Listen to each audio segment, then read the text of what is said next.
DMZ Recon is going to be huge, and it looks to be the first major new mode since Undead Siege. You could say since Breach, but it's better we don't talk about that mode. In today's video, we are going to discuss everything we know so far regarding DMZ Recon, and we have some very juicy info to break down. First, for anyone who does not know what DMZ is, it's an extraction shooter. To give you a simple example, think of it as Escape of Tarkov or Arena Breakout, but with a Call of Duty twist. It has a faster pace and it's not as strict or hardcore as other games in the genre. It's gonna be a new game mode that combines player versus player combat with player versus environment combat. So it's a PvE-VP mode. You launch on a large scale map, in this case Serpent Island, which has been made specifically for this mode. Then you complete missions, loot gear, battle other players,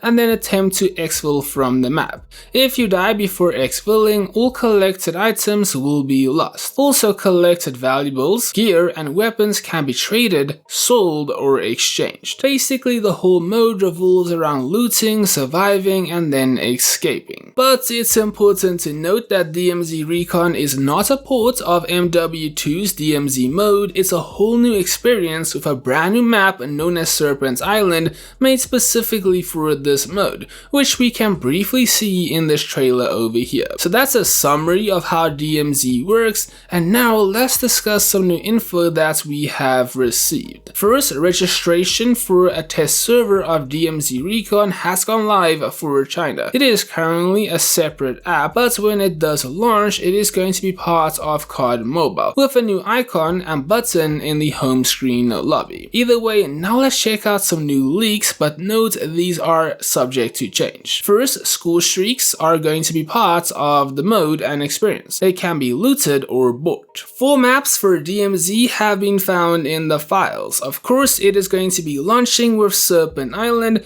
and the others could potentially be scheduled for release later on. So the maps are, obviously, Serpent Island, a map known as Makg map, which is probably a code name for the map. And then we do have Building 21, which is most likely this map from MW2's DMZ mode, as it does share the same name, which is a special high-risk, high-reward map. It's a multi-floored building that is full of AI enemies, exciting loot, and a lot of other players and teams, so expect a lot of encounters. Also, at a certain point in the match, a heavily armored boss, which is Velikan, is going to appear, presenting a tough challenge. Now, to exfil from the map, you need to use one of the several elevators to leave the facility. I also do want to say, originally access to Building 21 in MW2 was limited, which means it was only open on weekends, and you needed to find a key card on Al Mazrah,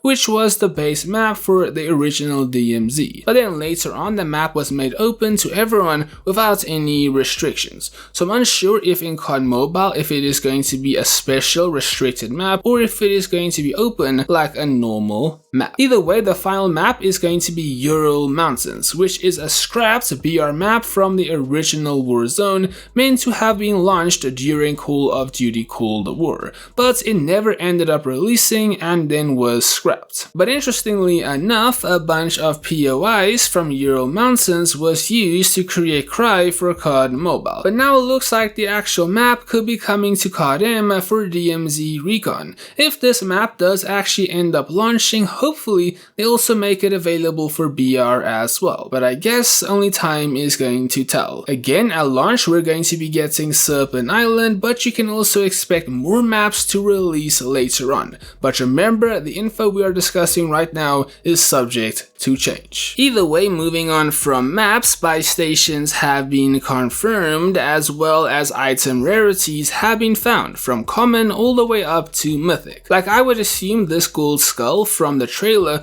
would be a very high rarity, and that it would be worth quite a bit of money. Boss fights are also confirmed to be present in the experience, which has me thinking that this character, which does show up in the DMZ trailer, could end up being a boss.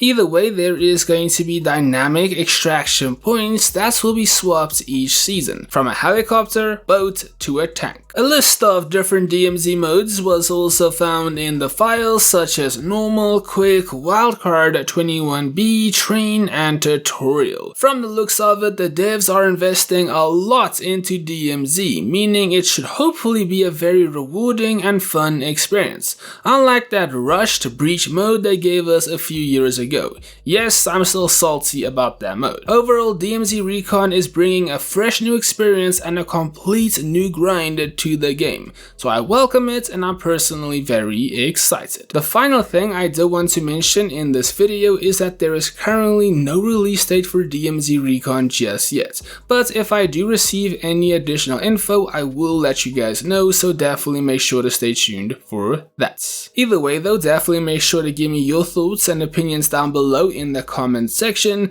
and I guess with that being said though, that is going to be all from me for today, so thank you so much for watching. I hope you did enjoy, and well, I'll catch you in the next one.